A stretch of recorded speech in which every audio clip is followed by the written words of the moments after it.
ओम नमः शिवाय। हर माह दो त्रयोदशी की तिथियां आती हैं। एक तो शुक्ल पक्ष में पड़ती है और दूसरी कृष्ण पक्ष में।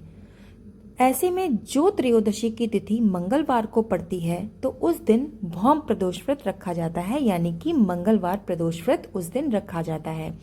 जैसा कि मंगलवार का दिन हनुमान जी को समर्पित होता है, तो यदि प्रदोष का व्रत मंगलवार के दिन पड़ता है तो इस दिन शिव जी के साथ साथ हनुमान जी की भी पूजा अर्चना की जाती है और शिव जी के साथ साथ हनुमान जी की भी कृपा इस दिन प्राप्त होती है। इस दिन व्रत रखने से तमाम दोषों का नाश होता है, व्यक्ति के मानसिक और आर्थिक परेशानियों से उसको छुटकारा मिल जाता है। इसके अलावा भौम प्रदोष व्रत अच्छी और निरोगी, स्वस्थ और लंबी आयु के लिए भी किया जाता है। यदि आपकी कुंडली में मंगल ग्रह से संबंधित कोई दोष होता है तो ये व्रत करने से कुंडली में मांगलिक दोष से भी आपको छुटकारा मिल जाता है। इसके अलावा आर्थिक परेशानियां भी दूर होती हैं। अगर आपने किसी से कर्जा लिया है तो उससे भी आप मुक्त हो जाते हैं। आइए अब जान लेते हैं इस बार पड़ने वाले प्रदोष व्रत की तिथि और इसके पूजा के शुभ मुहूर्त के बारे में।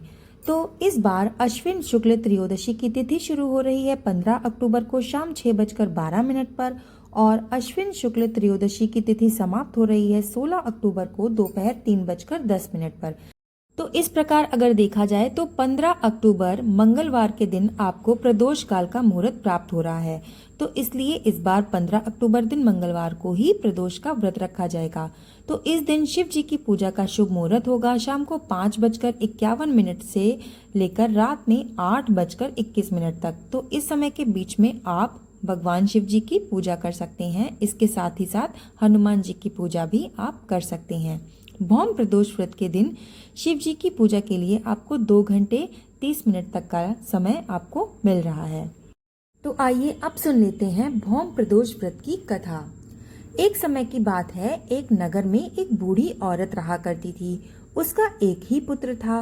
वो बूढ़ी औरत हनुमान जी पर बहुत ही गहरी आस्था रखती थी और वो प्रत्येक मंगलवार को नियम पूर्वक व्रत रखती थी और हनुमान जी की आराधना किया करती थी। एक बार हनुमान जी ने उस भक्तिनी, उस व्रत महिला की श्रद्धा का परीक्षण लेने का विचार किया।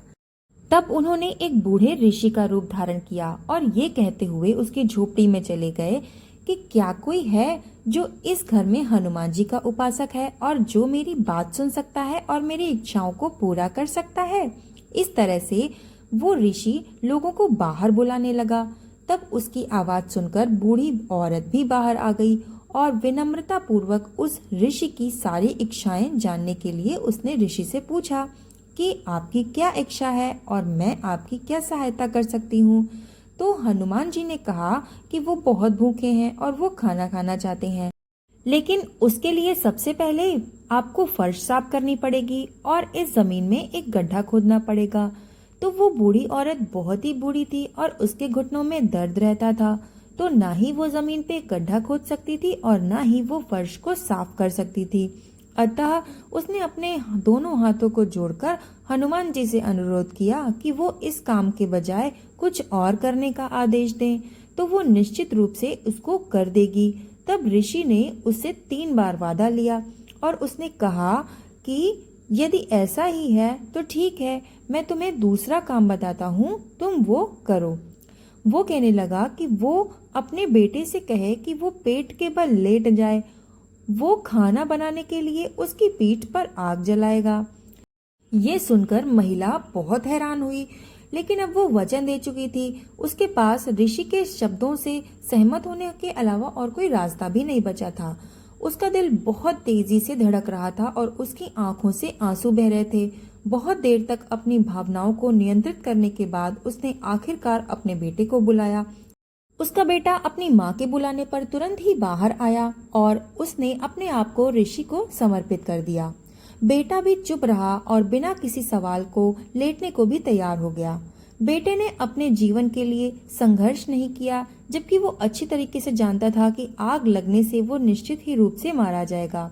बेटे को माँ की नीयत पर कोई भी शक नहीं था और न ही ऋषि की मंशा पर कोई संदेह या सवाल उसने किया। इसके बाद ऋषि ने उस बेटे से लेट जाने को कहा तो वो जमीन पर लेट गया। इसके बाद ऋषि ने उसकी पीठ पर लकड़ियां रखी और उसके बेटे के पीठ पर लकड़ियां रखने के बाद उसने आग लगाई। आग जलाने के बाद वो अंदर चली गई। वो अपने बेटे को जलते हुए मरकर देखना नहीं चाहती थी, क्योंकि वो जानती थी कि अब उसके बेटे का अंत समय ही होगा। लेकिन जब एक बार फिर ऋषि ने भोजन बना लिया तो उस बुढ़िया को फिर से बुलाया और बुढ़िया से कहने लगा कि अब वो अपने पुत्र को उठने के लिए बोले, ताकि वो भी भोजन करने से पहले प्रसाद को चढ़ा सके। बूढ़ी औरत को यकीन नहीं था, क्योंकि उसको ऐसा लगता था कि उसका बेटा मर चुका है। वो बहुत ही ज्यादा दुखी थी, इसलिए वो अपने बेटे को पुकारना नहीं चाहती थी, क्योंकि उसे पता था कि उसका बेटा अब मर चुका है। तब उसने ऋषि से कहा कि आप उसे अपने मृत बेटे को पुकारने के लिए क्यों कह रहे हैं? ऐसा करने से उसे और अधिक पीड़ा होगी। लेकिन ऋषि के बार बार कहने पर उसने अपने बेटे को पुकारा और तब उसको पता चला कि उसका बेटा जीवित था। अपने पुत्र को जीवित पाकर बुढ़िया चौंक गई और वो ऋषि के चरणों में गिर गई। इसके बाद हनुमान जी अपने मूल रूप में आ गए और उस बूढ़ी औरत और बेटे को अपना आशीर्वाद दिया और उस बूढ़ी औरत से कहने लगे कि मैं तुम्हारी भक्ति की परीक्षा ले रहा था। आज तुम इस परीक्षा में सफल हो गई हो। तुम्हारी भक्ति अनन्य है। इसके बाद हनुमान जी ने उस बुढ़िया के पुत्र को निरोगी व लंबी आयु का वरदान दिया। इसके बाद हनुमान जी अंतर्ध्यान हो गए।